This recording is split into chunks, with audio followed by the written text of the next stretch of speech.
Hey everyone, it's Dominic the Primetime Treasure Hunter. Welcome back to another video and welcome into all of the new subscribers to this channel. There's been over 100 new subscribers that have come on board since my interview with Casey the Rockstar Flipper on time management. So if you did not get a chance to see that video, please go down below to the description section and you will see it linked there. It was a great time with Casey and encourage you to go check that out. But if you're new to the channel and you did not see my interview with Casey, one of the things that you may not know is that what I like to do on this channel sometimes is I like to talk about the psychology of negotiations between buyers and sellers. And I like to bring in my perspective as a neuropsychologist to talk to you about the psychology of those interactions. And so what I'm going to talk to you about now is a situation that occurs sometimes. It happens about a handful of times a year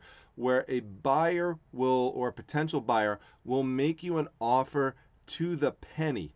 And what do I mean by that, and how do you deal with that, and why do they do that? I'm going to explain that in just a moment. So and just by way of background, what happens most of the time when somebody makes an offer to you on eBay, or it could be on Poshmark or some other online forum where you're selling, is buyers will generally make an offer to the dollar.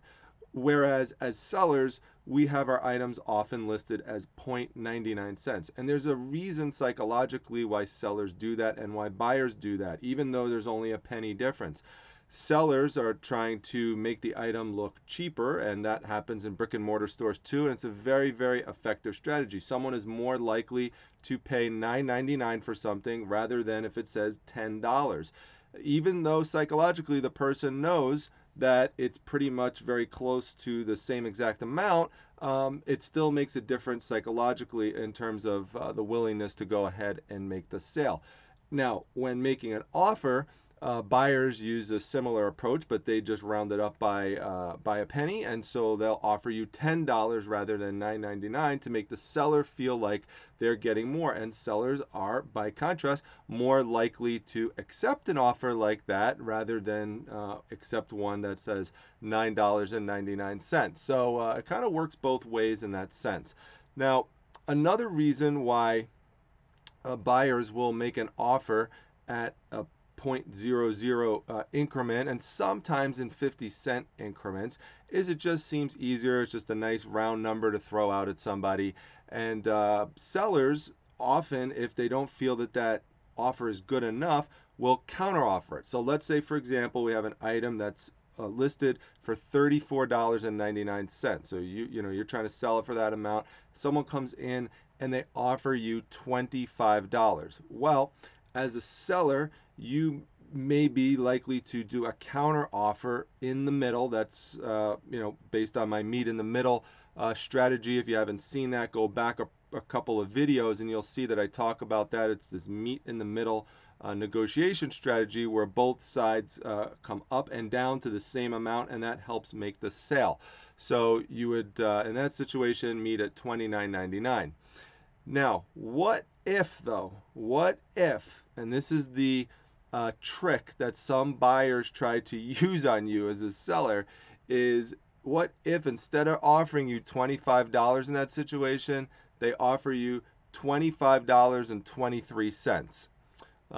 Let's take an example actually of an item that I have right here. Okay, so this here is a 6x3 playmat. You may remember me finding these at garage sales over the course of the summer. I pick them up for $1 or $2, and I've sold these for as much as $70. It really depends on the design. Now this one is a newer one, unfortunately, for me, so I won't get that $70 price on this one. These are currently in the store for around $32.50 now on sale. You could get them at like Target, something like that. So I had a price of $32.99, which is competitive for online purchases with free shipping. So I wanted to try to get around $30 for this item. Still would be a good profit minus the fees and minus the shipping. So $32.99, and what happens? Well, I just mentioned $25.23. So here comes that offer for $25.23.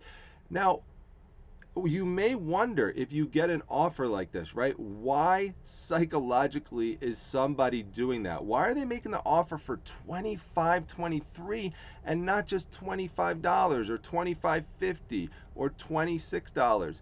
There's a reason for it that you need to know as a seller, so you could not fall prey to this approach, which is, the reason why they're doing that is they're trying to make you believe that they've calculated all their expenses out to the penny, and that's the most that they're able to give you.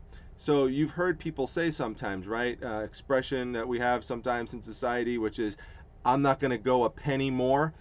That's why this approach is used, to make you think that, so you're less likely to counter. That's what this whole approach is designed to do, to make you believe from the outset that that's the max the person could go, so you don't counter. Because there always is a risk of counter offering, right?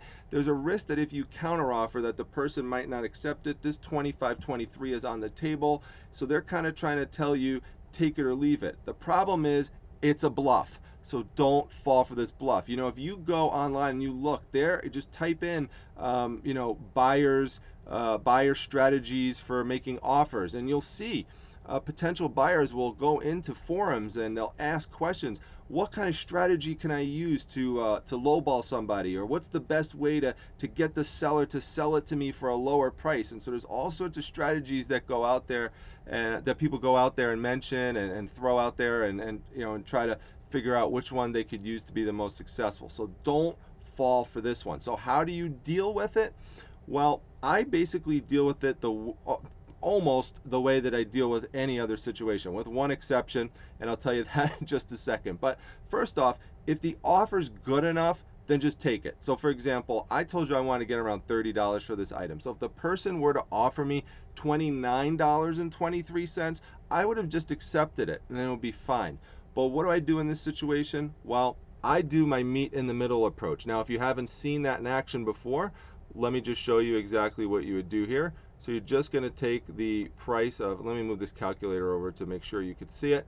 So we're just going to take the price of $32.99, and we're going to subtract $25.23, and that gives us $7.76. That's the difference between us, okay? So how do we bridge that gap? Well, we just divide it by 2. There we go. We get $3.88, and all we have to do is either add that to the offer price or subtract it from my price. I'm just going to add it to the offer price, so we add that to the $25.23, and what do we have?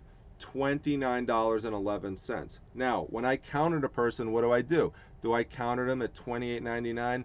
No. Here's what I do psychologically to let them know, without saying it explicitly in words, but to let them know that I know what they're doing and that the game is up.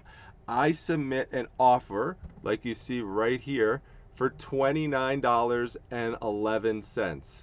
Yep, that's right. Now, that might seem like it's being petty, but it's not. The whole reason for doing that, again, is just to let the buyer know that I know what they're doing. And so we're meeting in the middle. That's a, you know, I let them know, hey, I can meet you in the middle at $29.11. And I cannot think of a time where I have tried this that it hasn't worked. That doesn't mean that there's not a situation where it won't work, where you do the counter, but every time I've countered like this, it has worked. Now, this only happens a few times a year, mind you, so there's not a lot of data behind it, but in this situation, as you can see there, the item sold for $29.11. So I get my, you know, my approximately $30 that I wanted to get for the item. I'm happy. Presumably the buyer's happy, they got a few bucks off, and it's cheaper than you could get it in the stores for the $32.50. They're not paying for shipping, and like I said, I only sourced it for $1 or $2, so I made out. So you know, stick to your guns. You know, if you you know, feel you could get a little bit more, don't fall for that trick. And if that happens to you in the future, where someone sends you one of those offers and you remember this video, please come back, let me know how it worked, if you countered in the middle, if it was too far away of what you wanted, and let me know how it worked out for you. I love to know if these videos help people out. So just pass that information on. If you have a comment or a question that you want to drop down below about the psychology of negotiation, feel free to ask me, let me know, or check out my other videos that I have on the topic. Again, welcome into all of the new subscribers. Thanks so much. And as a brief aside, just to address what may be a slight white elephant in the room, you may notice that I have this little red mark under my eye. Looks a little bumpy or swollen, and I've actually had something like that previously in some videos that I've noticed, and it actually looks a lot worse on the video than it does in person. What it actually was like a little raised bump that was underneath there, and when it gets hit by the right angle on the video, it makes it look a little bigger than it actually is and redder than it actually is. And so I actually went in the other day just to get it removed, so they just nailed it with a laser.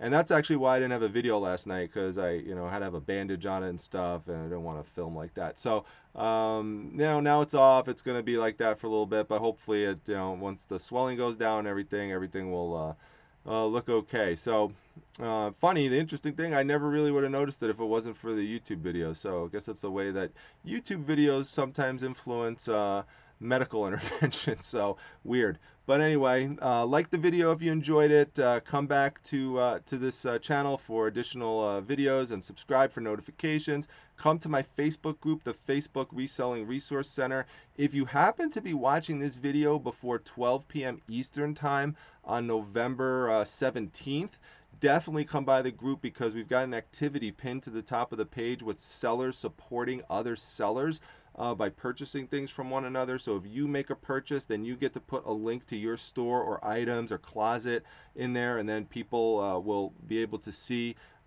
your store and your items, and you may make a sale through that. We are highly encouraging other members. We've got over 4,000 members in the group now to make purchases from anyone who's posting links to their items in there. So that's just one of many benefits from being part of the group. There's a lot of people in the group that made sales today based off of this. I made 4 myself.